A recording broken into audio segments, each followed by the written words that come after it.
Good morning church. एक बार फिर से आप सभी का अर्बन लाइफ फेलोशिप में स्वागत है।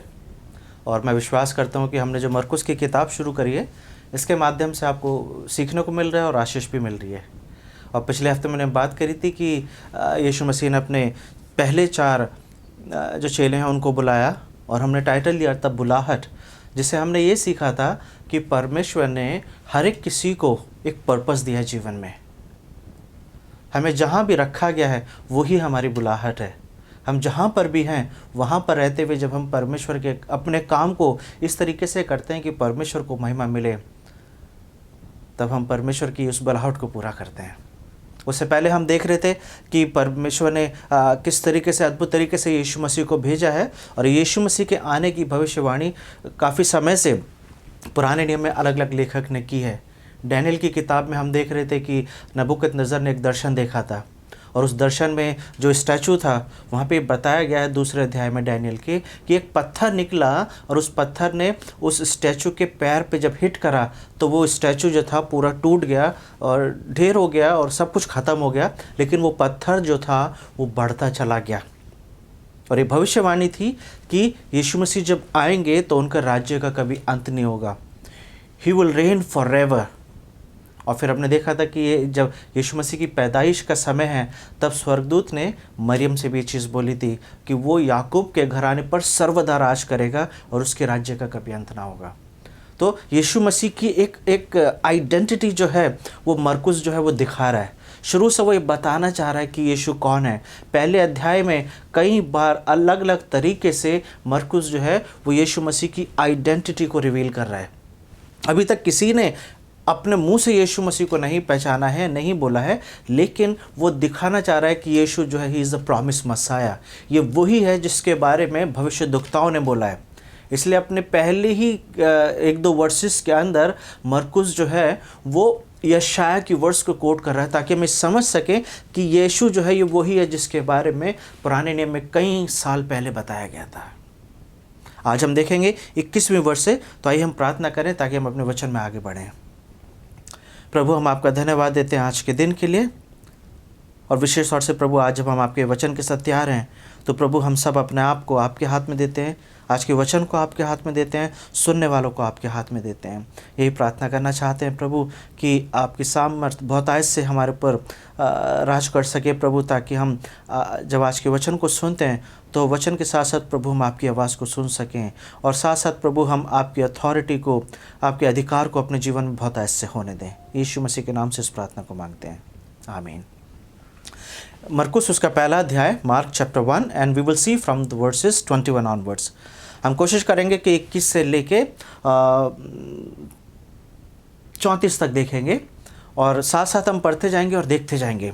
तो यहाँ पर लिखा हुआ है, तब वे कफरनहूम में आया और वो तुरंत सब्त के दिन आराधनालय में जाकर उपदेश करने लगा।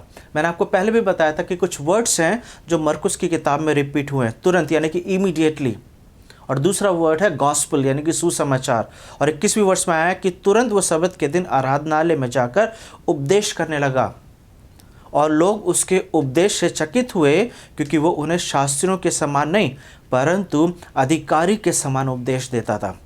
Verse 21 and 22, it says that it was the custom for Jesus that every Sabbath he will go to synagogue. और वहाँ जाके वो उपदेश दे रहा है। He is teaching them something. He taught them from the scripture. मरकुस ने ये नहीं बताया कि वो क्या सिखा रहा है, लेकिन एक चीज़ वो बता रहा है कि जिस तरीके से यीशु मसीह ने सिखाना शुरू करा, सब लोग चकित रह गए। They were astonished. They were amazed to see the teaching of Jesus. और वो आपस में ये बात कर रहे हैं कि ये जिस तरीके से इसने सिखाया है, जिस उपदेश को इसने दिया है, इतने अधिकार के साथ दिया है, ऐसा तो कोई शास्त्री भी नहीं देता है। They are comparing Jesus with their scribes. They are comparing Jesus with their leaders. और वो यही बात कर रहे हैं कि ये कैसा अधिकार है कि इतने अद्भुत तरीके से सिखाया गया है। आपको याद होगा पिछले साल जब कोरोना शुरू हुआ था, और कोरोना से जब लॉकडाउन शुरू हुआ था, हम सबको याद है मार्च में 21 या 22 को शुरू हुआ था, और जब पहला सत्र था लॉकडाउन का, जहाँ पे कि बिल्कुल कोई भी मूवमेंट बंद कर दी गई थी, रोड्स खाली हो गए थे, मार्केट्स क्लोज हो गई थी। तो वो एक टाइम था कि सोशल मीडिया के ऊपर बहुत सारे वीडियोस आ रहे थे। कुछ ऐसे वीडियोस थे जो कि इस बात को बता रहे थे कि लोग डिप्रेस्ड हैं, क्योंकि लोगों ने, किसी ने भी इस तरीके के लॉकडाउन को एक्सपीरियंस नहीं करा था। हर एक जन अपने घर में बैठा दिया गया था, और या तो लोग कुकिंग कर रहे थे या लोग डिप्रेस्ड थे। क्यों? क्योंकि वो बाहर नहीं जा पा रहे हैं, वो अपनी सोशल लाइफ को नहीं कर पा रहे हैं, अपने फ्रेंड्स, अपनी फैमिली से नहीं मिल पा रहे थे, अपनी जॉब पे नहीं जा पा रहे थे। They were totally house arrested. We were all like that. और धीरे धीरे कुछ समय के बाद, ऐसा लगता है शायद 2 महीने के बाद, लोग जो हैं they started overcoming on corona virus. लोग जब मौका मिलता था तो बाहर जाना शुरू हुआ, और फिर जैसे जैसे समय बीतता गया, लोगों ने ऑफिस जाना शुरू कर दिया, मार्केट्स खुलने लगी, लोगों ने मार्केट जाना शुरू कर दिया, और लाइफ जो थी, ऐसा लगने लगा कि लाइफ जो है फिर से बैक टू नॉर्मल। धीरे धीरे हर एक चीज़ नॉर्मल होती जा रही थी। और जब से ये न्यूज़ आई है कि वैक्सीनेशन, यानी कि वैक्सीन जो है इसका कोरोना का, वो मार्केट में अवेलेबल हो गया है, यानी कि हॉस्पिटल्स में वैक्सीन दिया जा रहा है कोरोना का, तब से एक अलग तरीके का एक बोल्डनेस, एक अलग तरीके का करेज जो है वो लोगों में दिखाई दे रहा है। So why we are talking about corona virus, what we can learn from this. हम लोग ये बात करना चाह रहे हैं कि एक समय था कि we were under the depression, we were under the authority, we were under the coronavirus was dominating us. Life जो था बिल्कुल पैक हो गया था, कुछ नहीं कर सकते थे। लेकिन धीरे धीरे जैसे वैक्सीन आना शुरू हुआ, या जैसे जैसे लोगों को ये पता चला कि इससे कैसे बचा जा सकता है, या क्या चीज़ करने से लोग ठीक हो रहे हैं, we can see the boldness in the life of people. और पूरे संसार में धीरे धीरे लाइफ जो है नॉर्मल होने लगी। क्यों? Because now we have the remedy, now we have the solution. लेकिन उससे पहले जब सॉल्यूशन नहीं था, जब उससे पहले हमें ये नहीं पता था कि इससे कैसे बचा जा सकता है, तब एक तरीके की प्रॉब्लम थी। Similarly we can see that when Jesus is coming, हमने ऊपर देखा था, खासतौर से 14 से जब देखा था, तो वहाँ पे यीशु मसीह जो 14 और 15 में वो प्रचार कर रहे हैं, वो यही कर रहे हैं कि यूहन्ना के पकड़वाए जाने के बाद, 14वीं वर्ष पढ़ रहा हूँ, यीशु ने गलील में आकर परमेश्वर के राज्य का सुसमाचार प्रचार किया और कहा, समय पूरा हुआ है, परमेश्वर का राज्य निकट है। The kingdom of God is eight hand, repent and baptise. मन फिराओ और सुसमाचार पर विश्वास करो। Repent and believe in the gospel. मरकुस ये बताना चाह रहा है कि किस तरीके से परमेश्वर का वो जो राज्य है, जब धीरे धीरे विकसित होने लगा है, तो एक अधिकार के साथ विकसित हो रहा है, एक अधिकार के साथ बढ़ रहा है। यीशु मसीह प्रचार का काम कर रहे हैं, and now Jesus started teaching and Jesus starting doing the work according to the gospel of Mark. Markus के हिसाब से ये पहली टीचिंग है जो यीशु मसीह दे रहे हैं। कफरनहूम में एक मंदिर में जाके, एक सिनेगॉग में जाके जब यीशु मसीह प्रचार कर रहे हैं, तो सब लोग दंग रह गए। दे वर एस्टॉनिश्ड कि कौन है ये व्यक्ति जो इतने अधिकार के साथ और इतना जबरदस्त टीचिंग देता है। लोग आश्चर्य कर रहे हैं, लोग चकित हैं उसकी टीचिंग से, लेकिन क्या ये बचाए गए हैं ये नहीं पता, क्योंकि आगे हम देखेंगे कि जब यीशु मसीह एक दुष्ट आत्मा को निकाला तब फिर से लोग चकित हो गए। So we can see that people were amazed to see the work of Jesus, they were astonished, but can we say that they are saved because they have seen the great work of Jesus? क्योंकि यहाँ पे ऐसे लिखा हुआ है, लोग जब चकित हो गए, और वहाँ पे ऐसा लिखा हुआ है 23वीं वर्ष में, उसी समय उनके आराधनालय में एक मनुष्य था जिसमें एक अशुद्ध दुष्ट आत्मा थी, और उसने चिल्लाकर कहा, हे यीशु नासरी, हमें तुझसे क्या काम है? क्या तू हमें नष्ट करने आया है? 24वीं वर्ष में देख रहे हैं कि जब आराधनालय में सभा चल रही है, देयर इज अ मैन, एक व्यक्ति है जिसके अंदर दुष्ट आत्मा है। हमें नहीं पता कि ये पहली बार आराधनालय में आया या ये रेगुलर आ रहा था, दुष्ट आत्मा से भी ग्रसित था।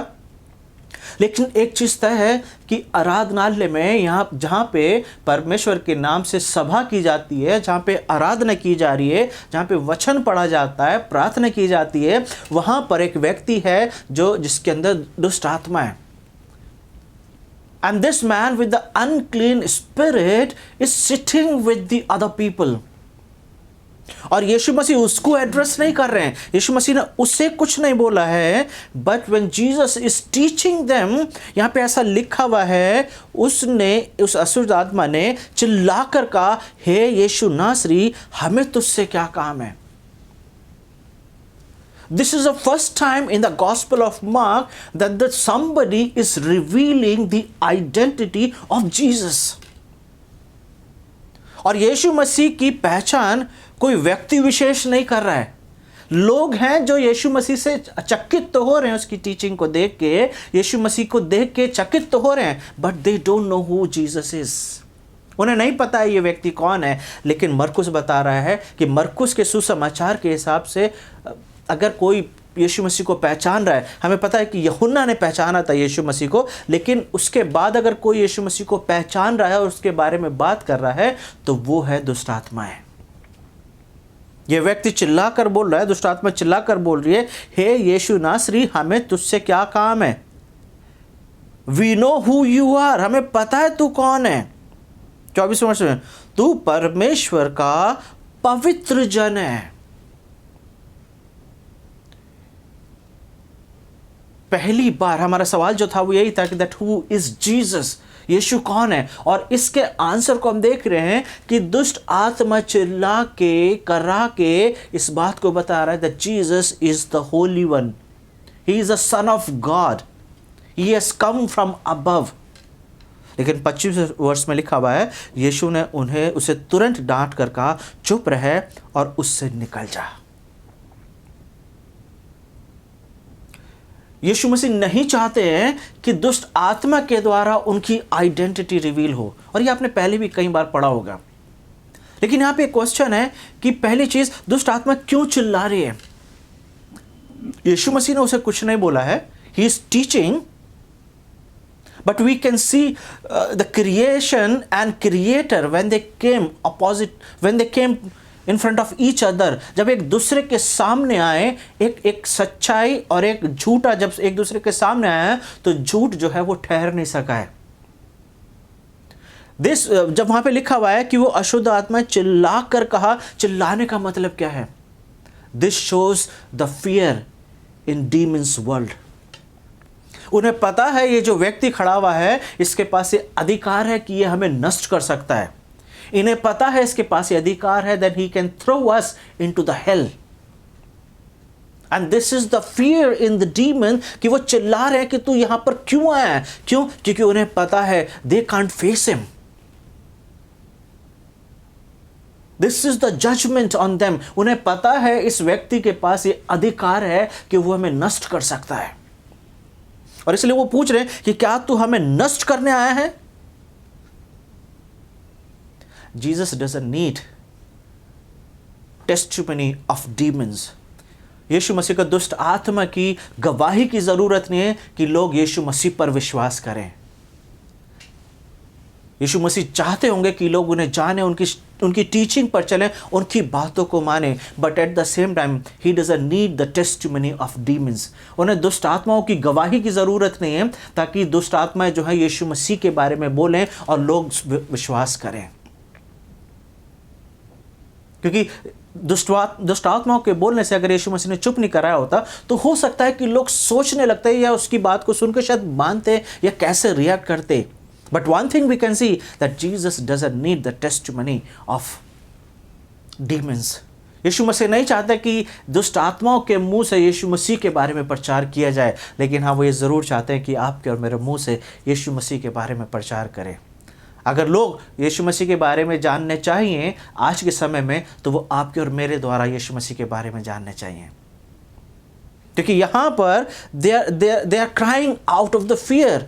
उन्हें पता है कि इसके पास ये अधिकार है, ये दुष्ट आत्मा ये हमें नष्ट कर सकता है, और यीशु मसीह ने उन्हें वहाँ से निकाल दिया।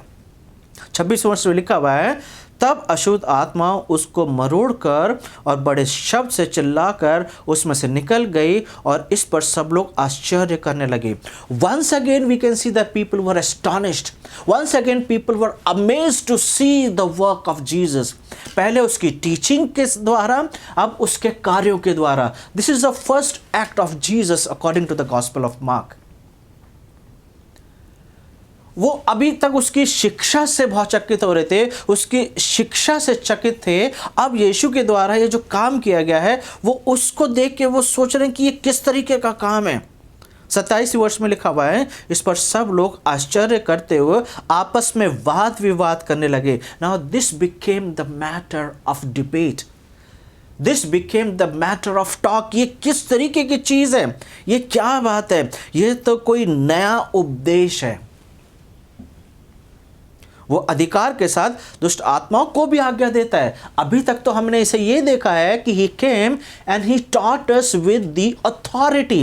उसने अधिकार के साथ हमें सिखाया, अधिकार के साथ उसने शिक्षा दी है। लेकिन अब अभी हमने देखा है कि उसने अधिकार के साथ दुष्ट आत्मा भी निकाली है।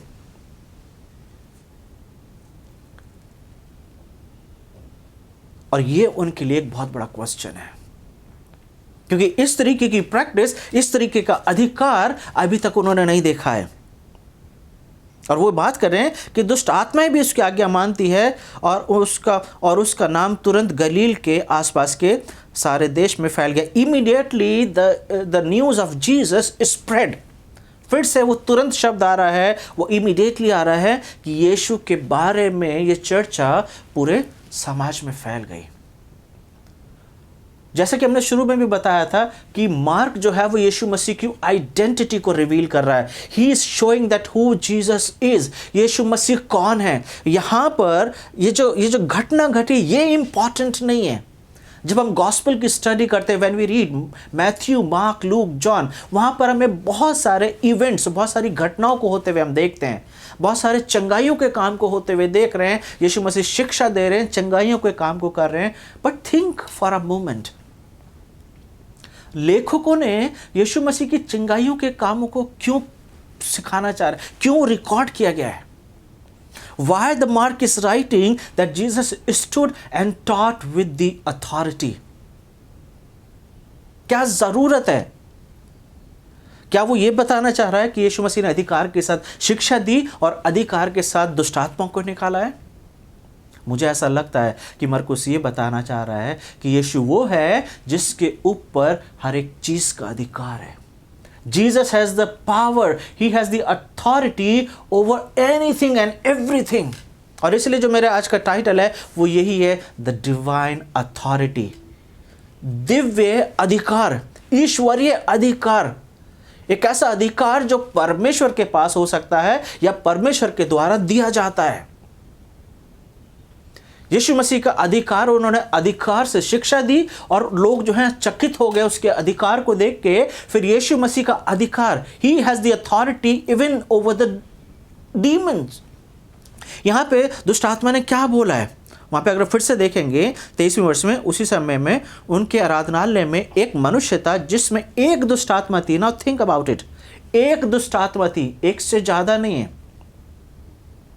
और उसने चिल्ला कर आप यहाँ पे देखिए 24वें वर्ष में, उस दुष्ट आत्मा ने चिल्ला कर कहा, हे यीशु नासरी, हमें तुझसे क्या काम है। एक दुष्ट आत्मा है, लेकिन हम देख रहे हैं कि कैसे वो एक वचन से बहुवचन में आ गया है। We can see that it is moving from the singular to the plural।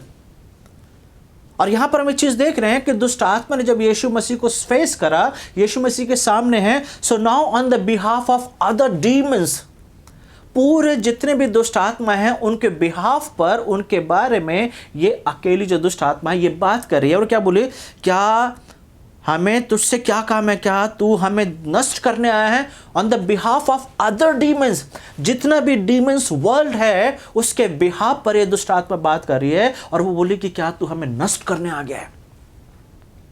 ये एक दुष्ट आत्मा इस बात को जानती है। This demon knows that Jesus has authority to destroy the demons world.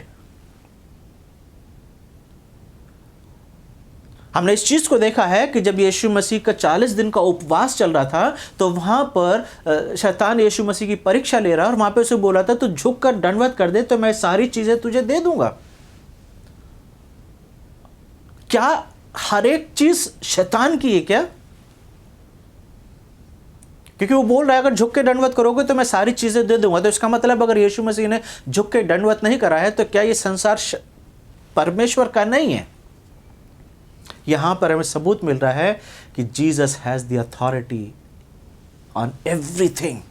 इसलिए जब कुलूसियों 1 को पढ़ते हैं 15 से, तो वहां पे लिखा हुआ है वो हर एक चीज के ऊपर पहलौठा ठहराया गया है। हर एक चीज उसी के द्वारा बनाई गई है, उसी में बनाई गई है और उसी के लिए बनाई गई है, और ये अदृश्य परमेश्वर का प्रतिरूप है। This is the authority of Jesus that mark is portraying here. वो बता रहा है कि किस तरीके से यीशु के अधिकार को हमें समझने की जरूरत है कि उसका अधिकार हर एक चीज के ऊपर है।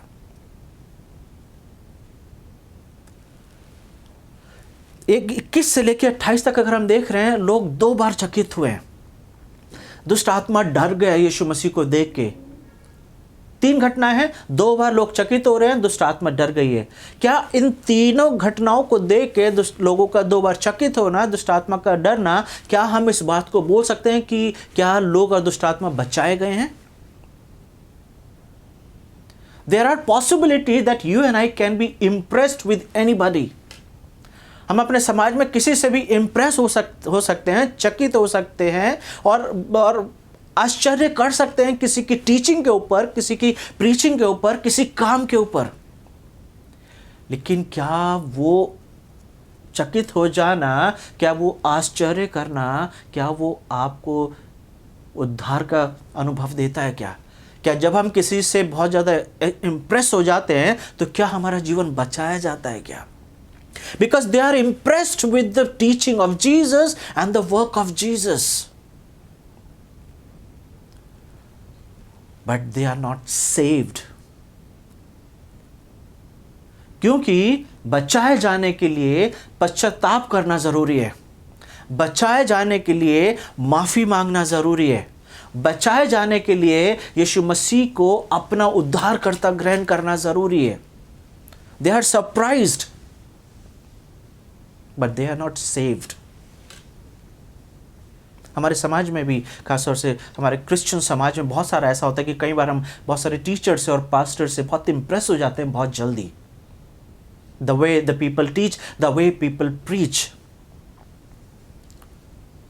But the question remains the same. क्या ये जो इंप्रेस हुए हैं, क्या इससे जीवन बचाया जा रहा है, या किसी का बोलना या किसी का सिखाना अच्छा लग रहा है? मार्क यहाँ पर ये बताना चाह रहा है कि यीशु मसीह ने वो जो प्रचार का काम शुरू करा कि स्वर्ग का राज्य निकट है, वो प्रचार का काम जो है, वो स्वर्ग का राज्य जो है वो धीरे धीरे बढ़ रहा है, वो धीरे धीरे समाज में बढ़ रहा है। जिस तरीके से कोरोना वायरस से बोल्डनेस लोगों में आ रही है, वो वैक्सीन आते के साथ ही लोग जो है थोड़ा सा बोल्ड होते जा रहे हैं। Now why? Because they know now we have the remedy, now we have the vaccine. तो अब हमें डरने की ज़रूरत नहीं है। तो वो जो वैक्सीन के द्वारा वो जो बोल्डनेस आ रही है, वो जो करेज आ रही है, वो लोगों के अंदर देखी जा सकती है। एंड द सेम वे ये जो परमेश्वर का राज्य जो है वो धीरे धीरे लोगों में फैल रहा है, and it is coming with the authority. इसके आगे के भाग को देखेंगे, 29वें वहां पे लिखा हुआ है, वो तुरंत आराधनालय में से निकलकर, वंस अगेन यहाँ पे शब्द है तुरंत, यानी कि इमीडिएटली, वो आराधनालय से निकलकर याकूब और यूहन्ना के साथ शमौन और अंद्रियास के घर आया। और यहां पर ऐसा लिखा हुआ है, शमौन की सास ज्वर से पीड़ित थी, शी हैड अ फीवर। और उन्होंने तुरंत, यानी कि चेलों ने जाके यीशु को बताया, और 31वें वर्ष में लिखा हुआ है, और यीशु ने पास आकर उसके हाथ को पकड़ा और उसे उठाया और उसका ज्वर चला गया। We can see that Jesus has authority on the scripture, Jesus has the authority over demons, and now we can see that Jesus has the authority over sickness. यीशु मसीह ने हाथ पकड़ के उठाया पतरस की सास को और उसका बुखार चला गया।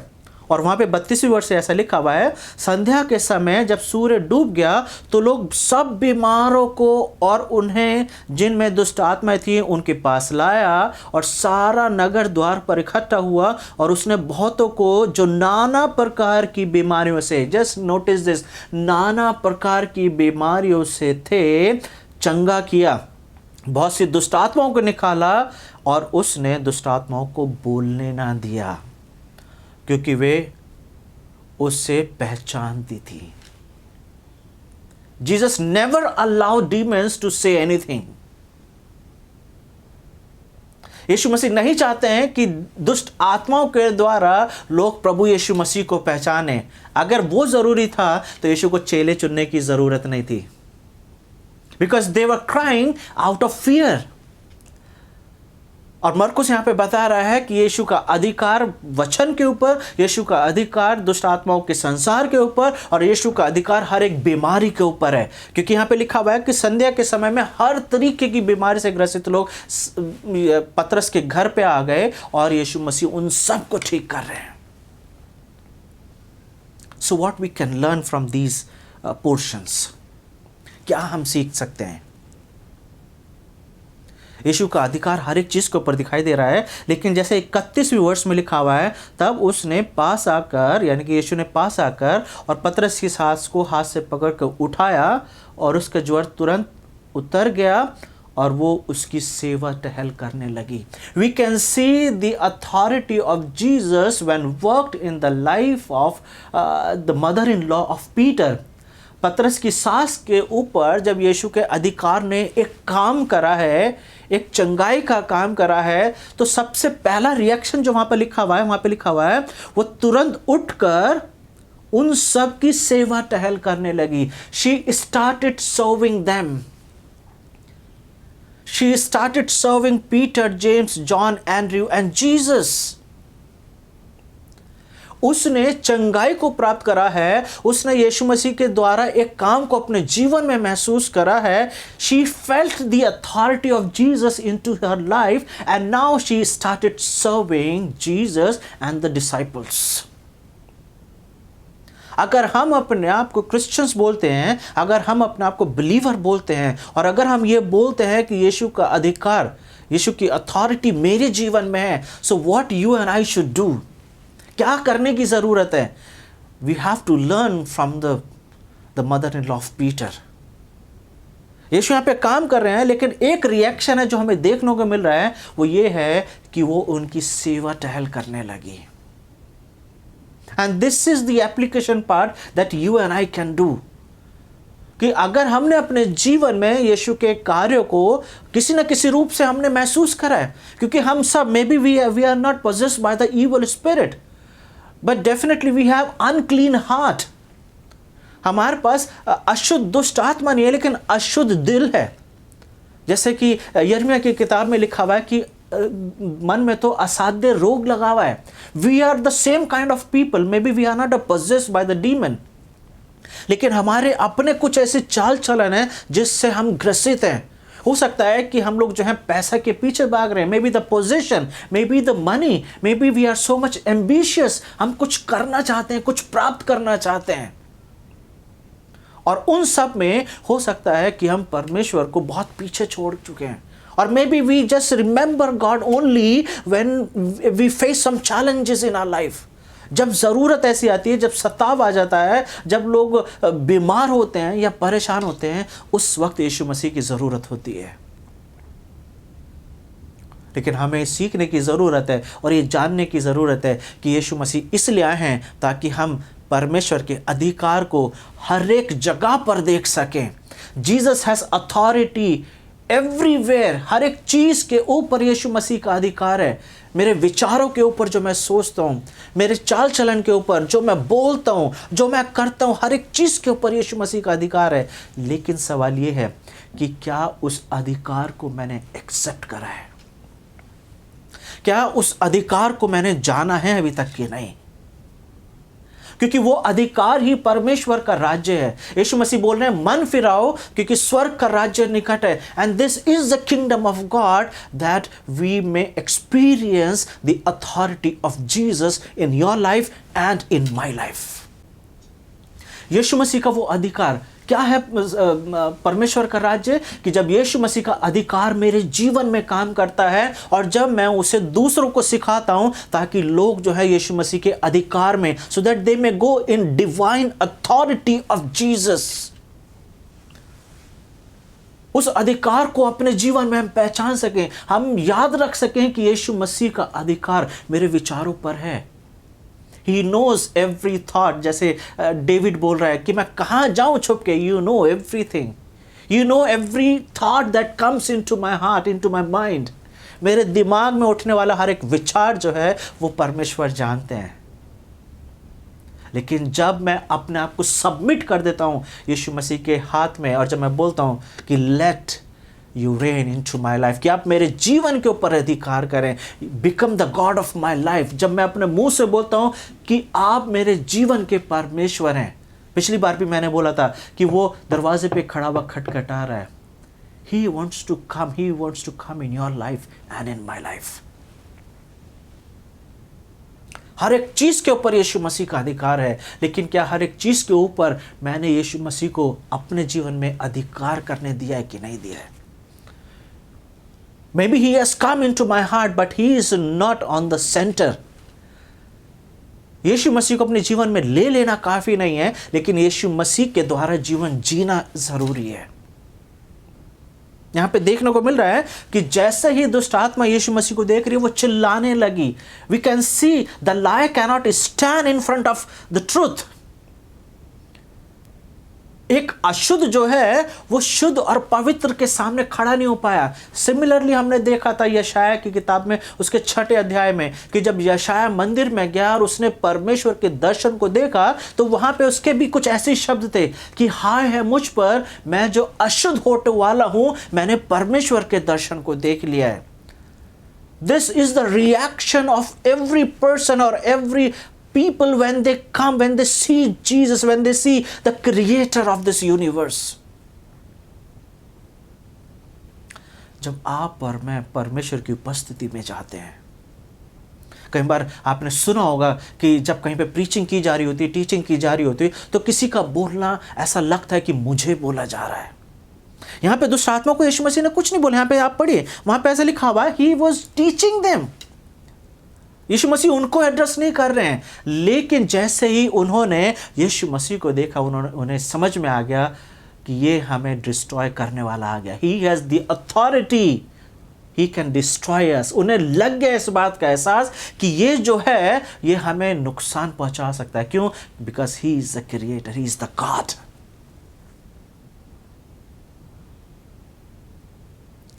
परमेश्वर आपसे भी बात करना चाहते हैं। कई बार वो बात करना हो सकता है कि वो हर्टिंग हो,